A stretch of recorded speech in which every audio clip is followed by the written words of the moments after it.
Dari yang pertama ada gaya berat disimbolkan dengan W. Gaya berat ini ada pada semua benda yang mempunyai massa dan arahnya selalu ke pusat bumi searah dengan gravitasi bumi ya. Nah, misal ini sebuah benda, gaya beratnya ke arah pusat bumi. Ini dia W-nya. Nah, kalau dia seperti digantung, ditempel di dinding ini, gaya beratnya juga ke arah pusat bumi. Sedangkan pada bidang miring sama ya, ke arah pusat bumi juga. Gaya berat dirumuskan dengan massa dikali gravitasi. W itu gaya berat, satuannya Newton, M massa benda, satuannya kilogram, G gravitasi bumi. Nilainya ini kalau diketahui biasanya 9,8 meter per sekon kuadrat. Kalau tidak diketahui kita pakai meter, 10 meter per sekon kuadrat.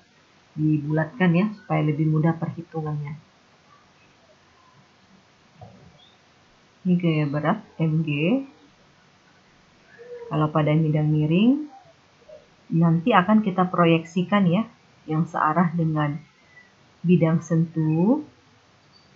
Nah, di sini sudut tetanya. Berarti yang dekat dengan sudut kita pakai cos. Ingat ya, dekat cos, de cos. Berarti ini mg cos theta. Nah, ini yang sejajar dengan bidang sentuh. Berarti pakai sin ya, mg sin theta. Ini gaya yang menyebabkan benda itu turun. Arahnya ke bawah ya. Kita lanjut ke gaya normal. Gaya normal disimbolkan dengan huruf N. Gaya normal ini selalu tegak lurus terhadap bidang sentuhnya ya.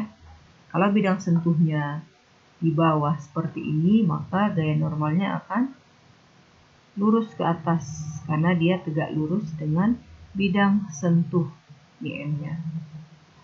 Kalau dia seperti ini bidang sentuhnya, jadi kita tarik garis yang tegak lurus dengan bidang sentuh. Ini dia tegak lurus. Untuk bidang miring, ini bidang sentuhnya ya, berarti dia kita tarik garis ini harusnya lurus ya. Tegak lurus dengan bidang sentuh. Ini dia gaya normalnya.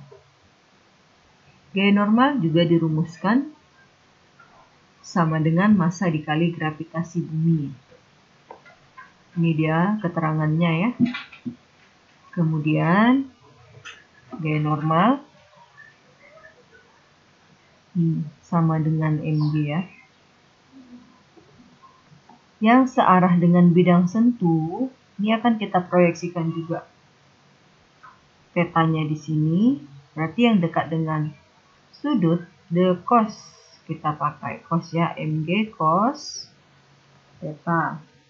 Sedangkan yang jauh dari sudut, sejajar yang menyebabkan benda ini bergerak atau turun, kita pakai sin, mg sin theta. Jadi N pada bidang miring itu bukan mg ya. Jadi gaya normal pada bidang miring. Kalau pada aksi reaksi, ini dia yang tegak lurus ini, yang saling lurus ini. Kalau pada bidang miring, mg cos theta. Pasangannya bukan mg, tapi mg cos theta. Jadi ini jangan lupa ya. Selanjutnya contoh, sebuah benda terletak pada bidang miring yang sudut kemiringannya 53 derajat. Jika massa benda 3 kg, maka besar gaya normal yang bekerja pada benda tersebut adalah titik-titik Newton, berapa Newton gitu ya. Yang diketahui sudutnya atau tetanya 53 derajat. Massanya 3 kg. Yang ditanya adalah gaya normal. Pada bidang miring, gaya normal itu mg cos theta. Massanya 3 kg. Gaya gravitasi tidak diketahui, berarti kita pakai 10 ya. Cos theta. Tetanya 53. 3 kali 10 cos 53 itu sama dengan cos 53 itu sama dengan 3/5. Nah, ini bisa kita habiskan. 3 kali 2 6, 6 kali 3 18. Jadi jawabnya 18 Newton.